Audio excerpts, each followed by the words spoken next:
Are you going Qatar for this FIFA World Cup? More than 1 million soccer fans will travel to the Gulf in November to watch the World Cup, which will take place in Qatar for the entire month.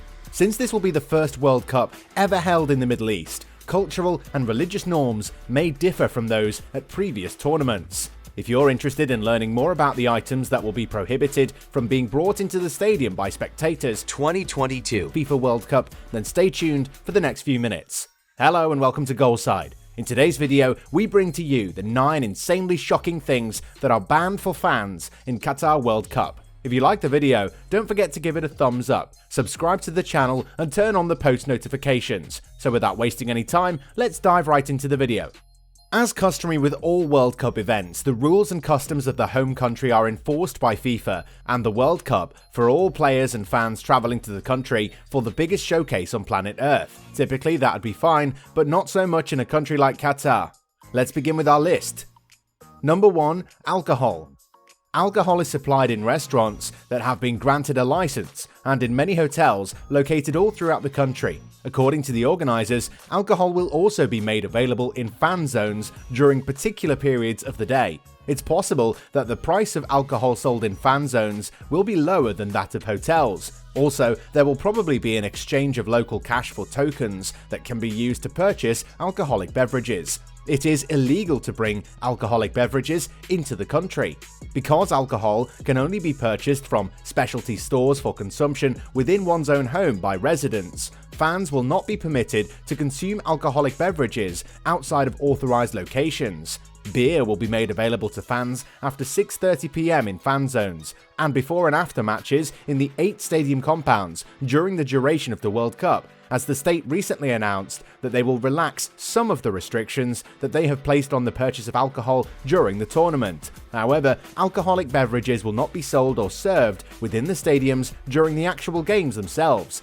It is anticipated that the actual regulations will continue to be in effect, despite some leniency being granted regarding the licensing and sale of alcoholic beverages. Drinking in public is still strictly prohibited, as is private consumption that results in intoxication or the disturbing of other people, all of which are punishable by up to 3 years in prison and heavy fines. Drinking in public is also punishable by disturbing other people while under the influence of alcohol. There has been no relaxation of their drug policy in any way, shape or form, and any fans who seek to carry illegal narcotics into the country can anticipate facing serious penalties for their actions. This crime carries with it the legal possibility of the death penalty. It is highly doubtful that such a severe penalty will be imposed. What is much more likely is that the offender will receive a lengthy prison sentence, be deported, or be required to pay a substantial fine. Number 2. E-cigarettes. In 2014, the Ministry of Public Health in Qatar issued an order that completely prohibited the sale of vaporizers. The Customs Department at Hamad International Airport was also given the direction not to allow electronic cigarettes to enter the country. This instruction was followed at Qatar's ports and land borders as well. In spite of this, there is still a sizable population that smokes electronic cigarettes on a regular basis without fear of repercussions, suggesting that there may be some leeway regarding the issue. However, while you are in Qatar, you will not be able to legally purchase vaping refills or any other products linked with vaping. Photography.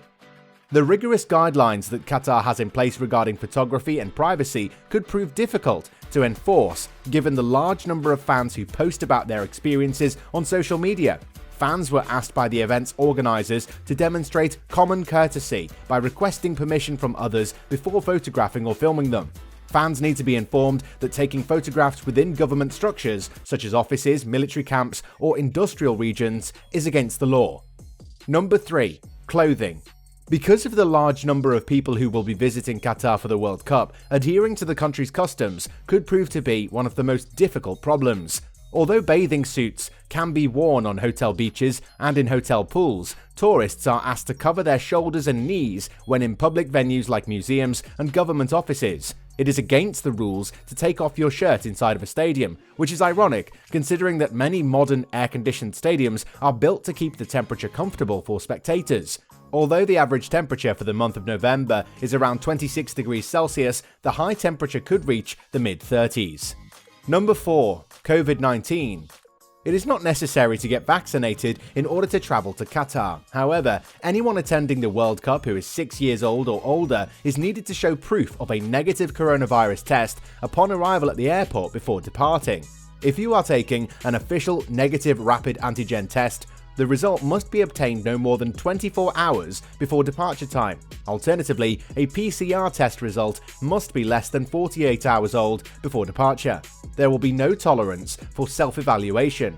Fans should check their travel insurance policies to be sure they are covered for any mandatory hotel stays that may result from a positive drug test while they are in Qatar. Visitors entering Qatar for the World Cup who already possess a Hayya card do not need to complete the mandatory pre-entry online registration that is required on the Etiraz website maintained by the Qatari government for residents and citizens of the GCC. In the same way as they are necessary in the UAE, masks are only needed on public transportation and in healthcare facilities. Number 5. Fan festivals. The following activities are the only ones that are permitted. When the tournament begins in Doha, Al Bidar Park, which is located in the middle of the city, close to the Corniche, will serve as a gathering area for fans during the duration of the competition. Matches will also be screened at other fan sites, including Qatar Island North, where a beach festival will be held with concerts, activities, and food and drink outlets, Al Maha Island in Lusail, and the Al Maha Arena, which will host live concerts. The beach festival on Qatar Island North is scheduled to take place on October 14th. Those who have made reservations to stay at one of the official fan villages located on the outskirts of Doha will have access to the fan village cabins-free zone, which will have live broadcasts of the matches. The Hayya card, which is included in the price of a World Cup match ticket, is required to gain access to the Doha metro system for free transit, which is being provided by the host city of Qatar.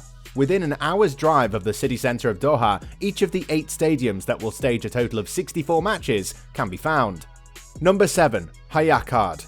Visitors are required to submit an application for a Hayya card, which serves both as an entry visa into the country and as a form of free public transportation around Doha. In order to better serve fans attending events at the Ali bin Hamad Al Attiyah Arena, the Supreme Committee for Delivery and Legacy has built a specialized service center for Hayya card holders. So what are your thoughts about these rules for fans in Qatar? Tell us in the comments. Also, don't forget to like and subscribe. See you soon with the next video. Thank you so much for watching.